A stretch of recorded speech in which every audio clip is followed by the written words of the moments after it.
From Recorded Future News and PRX, this is Click Here.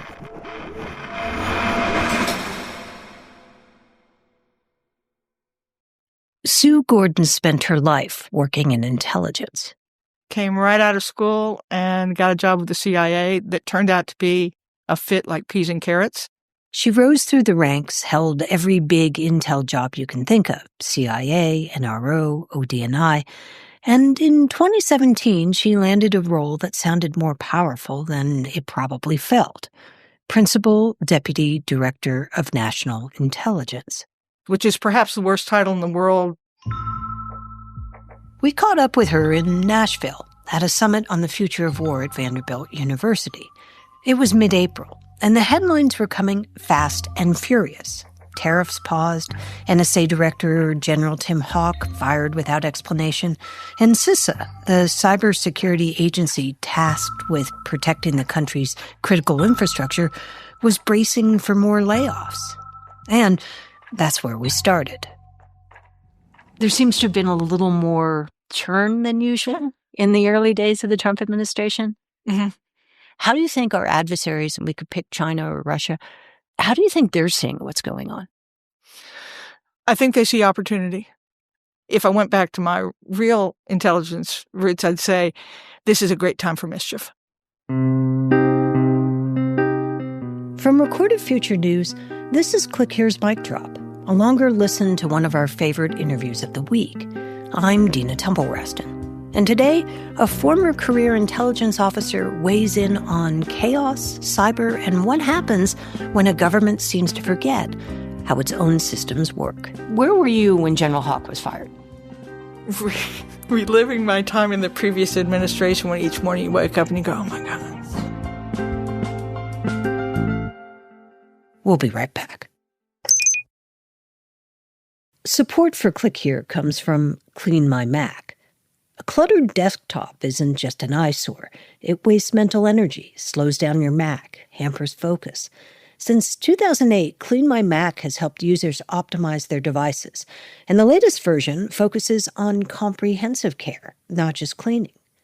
With Clean My Mac, you'll boost both your Mac's performance and your productivity by easily identifying and removing large unnecessary files, including cache files. Clean My Mac finds outdated files that can be safely removed, so there's no need to worry about losing important documents or photos. Decluttering isn't just about speed, it's about creating an environment that helps you work smarter, not harder. Your Mac will continue to run clutter-free with the Smart Care feature, ensuring your Mac stays in top shape. With just one click, you can effortlessly clean up RAM, manage processes, and even check for malware. Deep clean your Mac, scan for potential threats, and boost performance all with one click. Experience Clean My Mac for yourself. Try it free for 7 days and use promo code CLICK, as in click here, to save an additional 20% on your purchase at cleanmymac.com. Click Here is brought to you by Progressive Insurance. Fiscally responsible, financial geniuses, monetary magicians. These are things people say about drivers who switch their car insurance to Progressive and save hundreds. Visit Progressive.com to see if you could save. Progressive Casualty Insurance Company has affiliates. Potential savings will vary. Not available in all states or situations.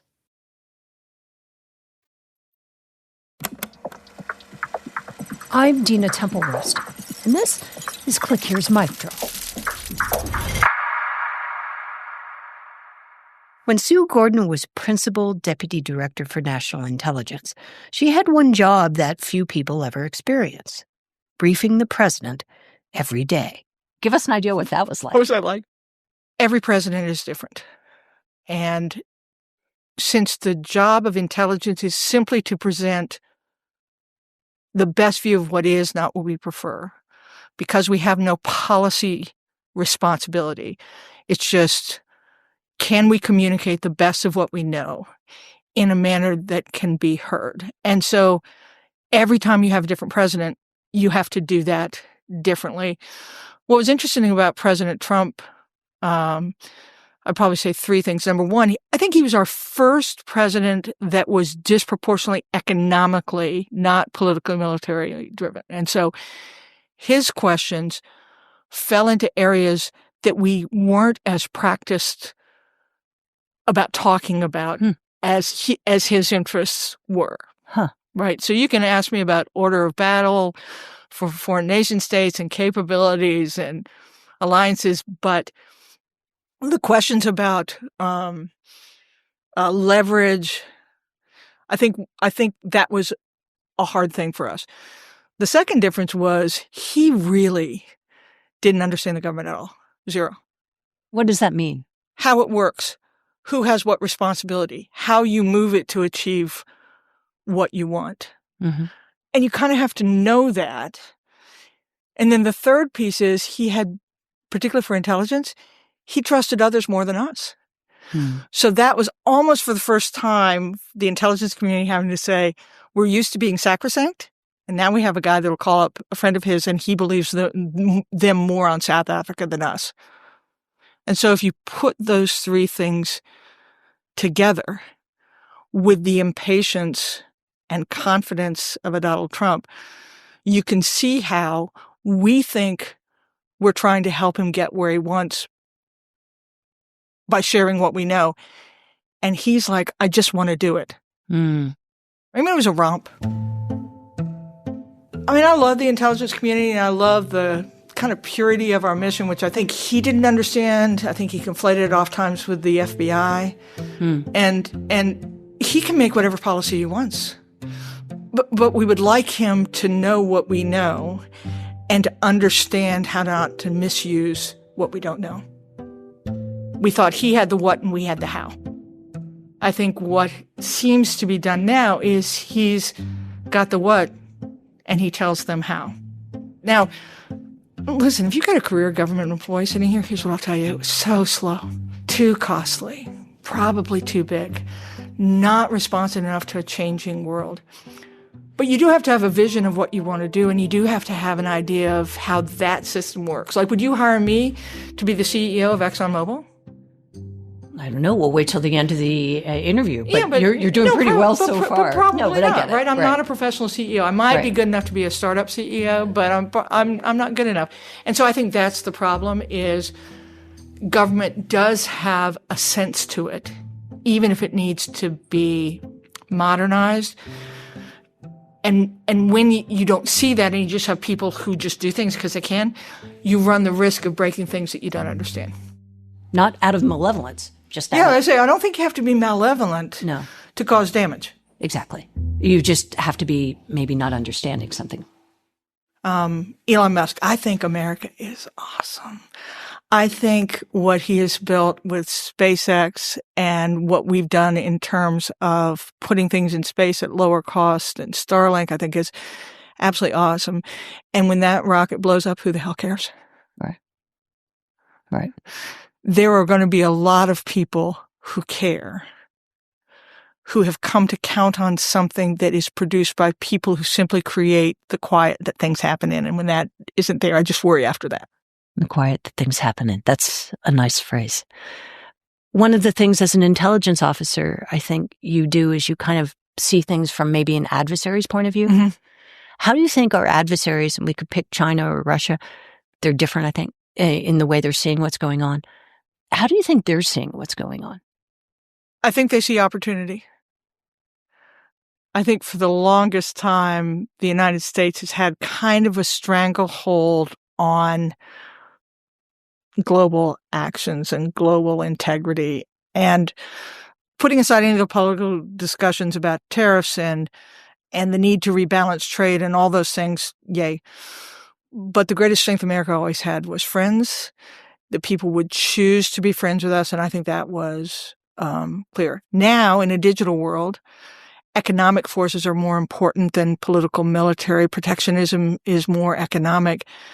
As we've changed our priorities, I think alliances have become more situational. And when we become more stable and economically less dependable, I think you will see people going toward other centers. Said more grossly, is conceivable that the world order is not being challenged, but it's already been broken. And two sides have chosen a place, and the U.S. is trying to decide where it's going to go. And all the other people that around the world are looking to say, I'm too small to be one of these big players. Who am I going to align with to make sure that I can be as sovereign as I am? And I think that's created an opportunity.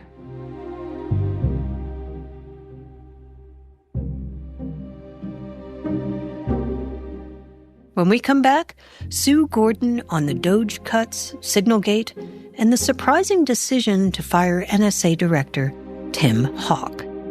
We'll be right back.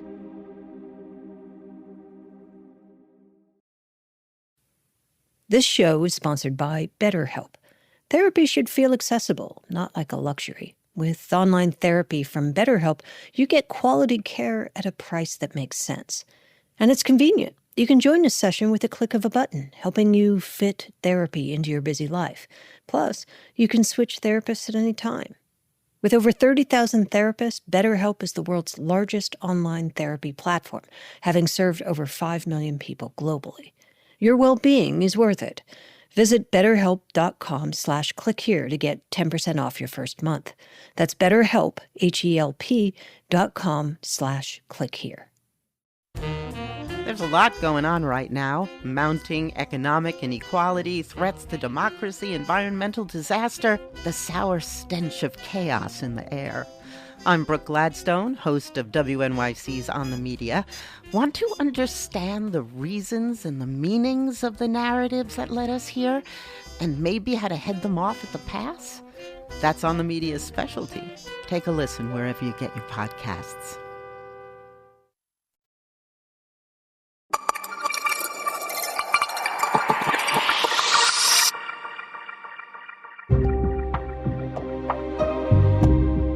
In Tuesday's episode, we heard from someone inside the U.S. Digital Service who described what it felt like when Doge, a Trump-era efficiency initiative, moved in.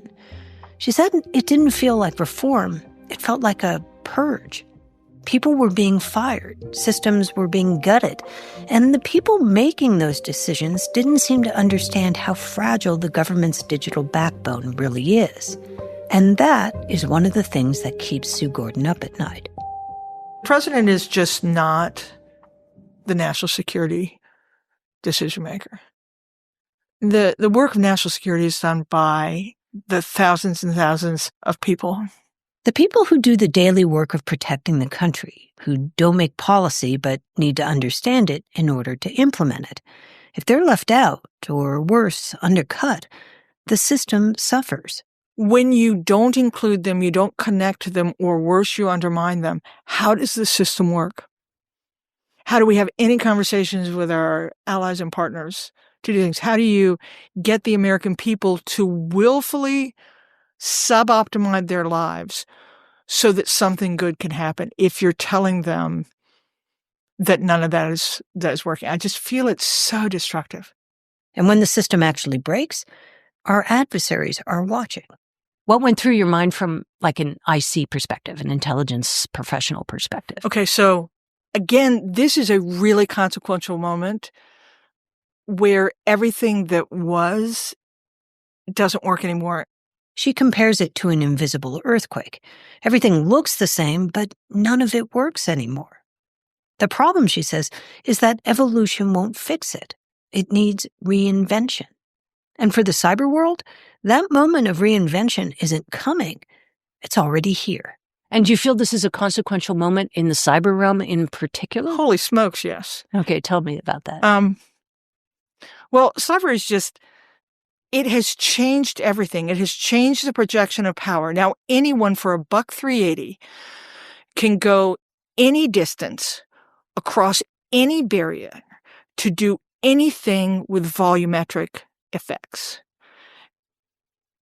And then we have nation states that have the power of nation states behind them that are mature political military institutions that know what to do with that, with the resources that they have. And so there is just no doubt that it isn't just the economic impact of the ransomware, but is also the insinuation into our institutions that we know exists. I mean, the Russian attack on Ukraine that took out their power grid wasn't about taking out the power grid. It was about showing that they could. Mm-hmm. You mean years ago, before the war? Yeah, 2007, years ago. In Western societies, because we depend on a default trust, and cyber is fundamentally assaulting trust. Look what they've done with influence as well as attack. So what worries me the most about this is just because no adversary has effected something with systemic outcome doesn't mean that they could, if they either needed to demonstrate their power or if they just decided to create advantage.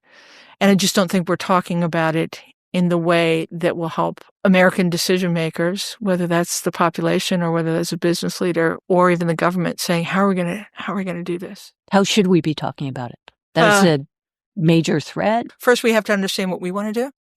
I mean, now that we're in a digital world, you can't stop cyber attacks because you need to be able to communicate. Right. But you can build resilience. We could build the capability to achieve what we wanted to do. We need to talk more about risks and compliance because you can't stop everything. So what risks are we taking when we make the choices we have?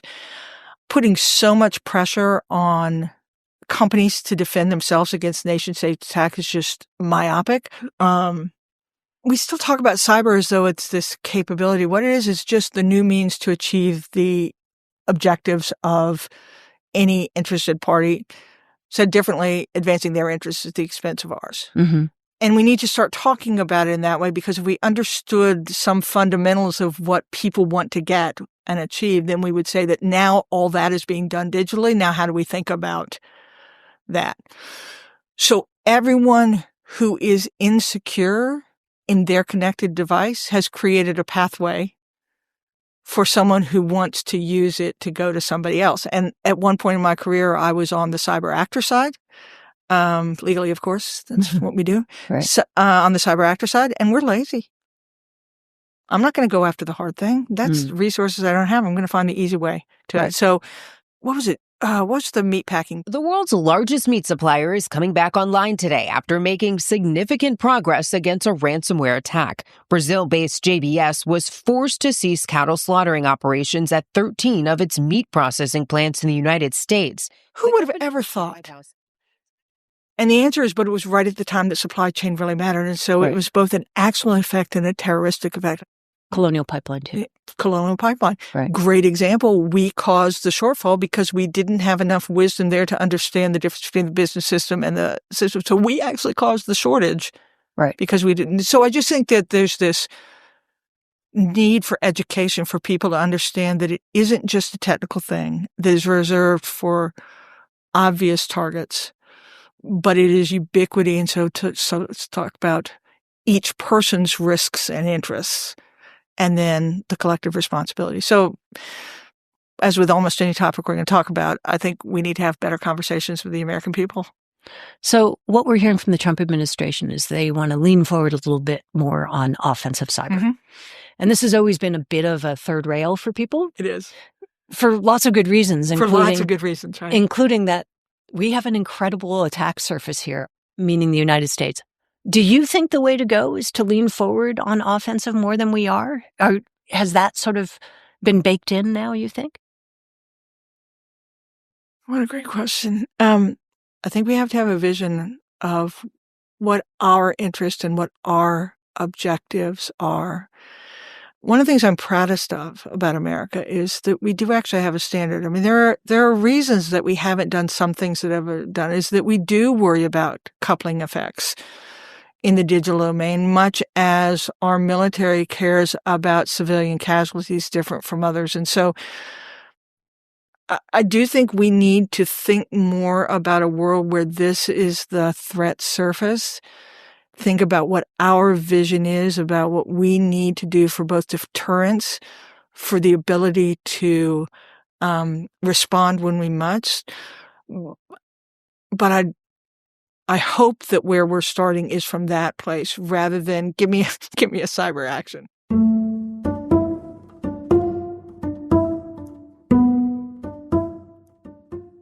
Let me talk to you a little bit about Signal. When you were in the IC, did you ever use Signal? No. Signal was nascent. Mhm. Did I use whatever instant messaging?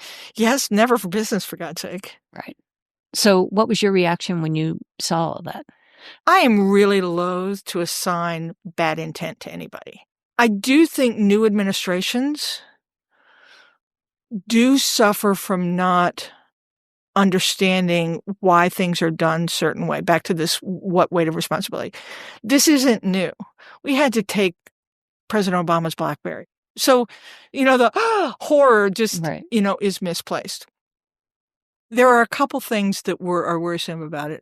Number one is, at some point when it turned to that conversation, somebody needed to say, whoa, whoa, whoa, whoa, let's go to another channel, right? And there were people, one, this is a great role for intelligence because we have no dog in the fight. So Director Gabbard, I would have loved it if that had been her role.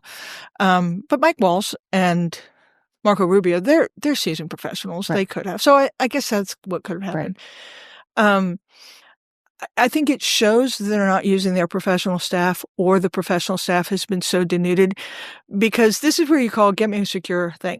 I know it's inconvenient, but this is what you have your teams to do. And so whether you don't know that they can do that, or whether in some of the churn we have in the ranks, they don't exist.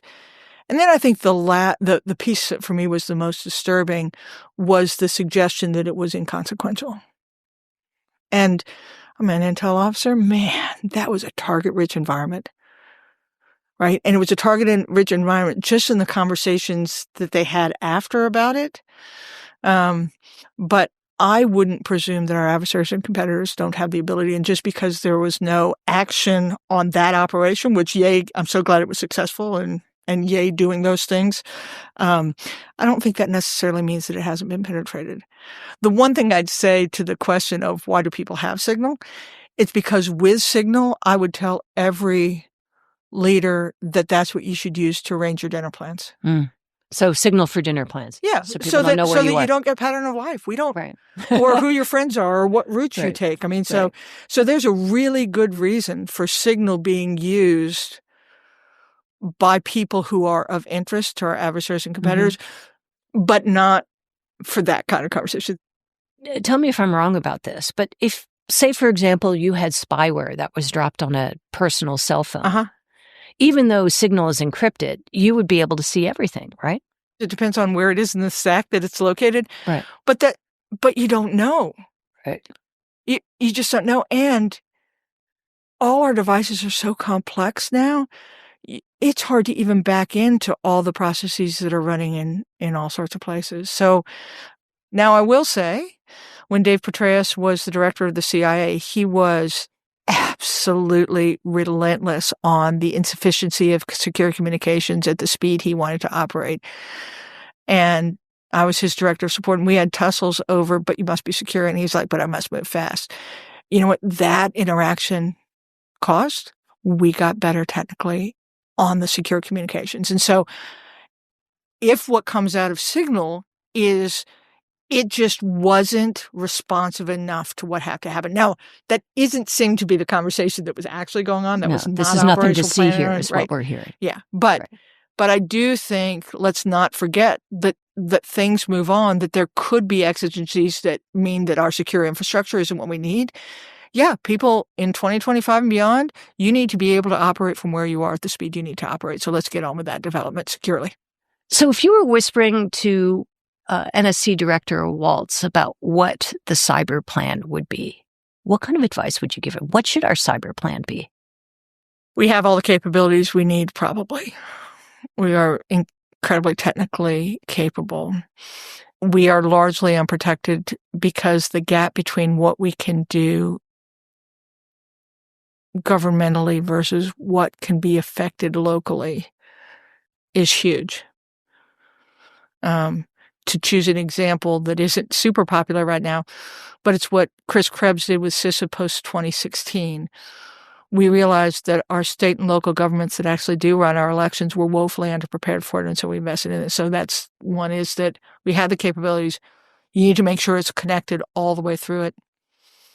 Take a really hard look at our infrastructure, especially in that light. And I would say I'd probably start with energy, but transportation, communications, and health would go. And then the last thing is we don't have the policy to support any action we want to take right now, particularly if we're under attack. And so what I would say to him is think about use cases, address our ability to use it and to deter it and to defend it, and then put all the things in place that you need in order to affect that. But Sue says there's a gap, a dangerous one, between the technical expertise we have and the policies that enable us to act. The targets aren't just federal, they're state, local, commercial, and the defenses haven't caught up. So, she says, start there, with elections, with hospitals, with the grid. Then give people the authority and the rules they need to respond.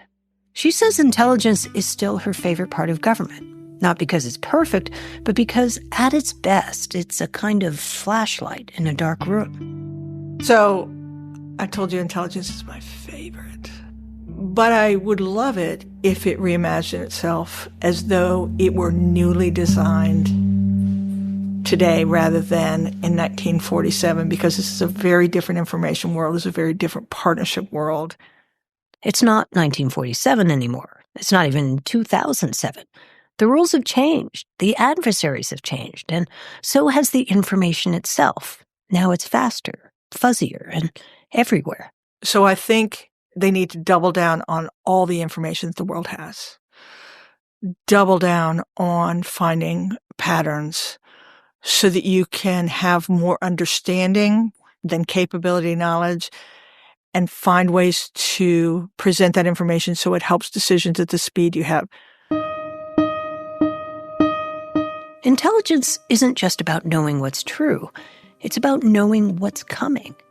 We are too slow at showing second and third order effects of decisions being made. So I think there's a lot that can be done there. And then lastly, I think we are still applying with volumetric effects. We still think of cyber as a technical thing being applied by technical people.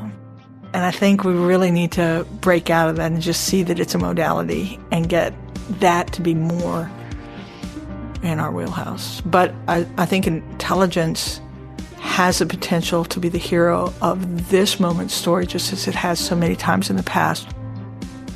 But for intelligence to work in 2025, it can't be a Cold War relic. It has to be reimagined. It has to be faster and more collaborative, less about secrets and more about the signal and pattern and second-order consequences in order to be the hero of this moment.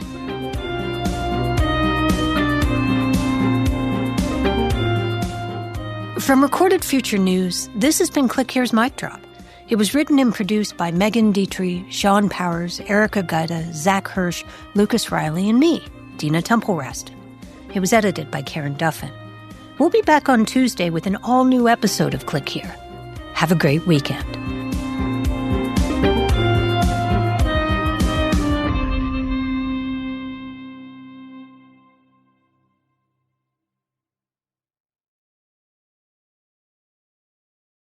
If you're looking for a daily guide to cybersecurity news and policy, sign up for the Cyber Daily from Recorded Future News. It serves up the day's most interesting and important cyber stories from our sister publication, The Record, and then aggregates all of the big cyber stories you might have missed from news outlets around the world. Just go to therecord.media and click on Cyber Daily to get all you need to know about the world of cybersecurity right in your inbox.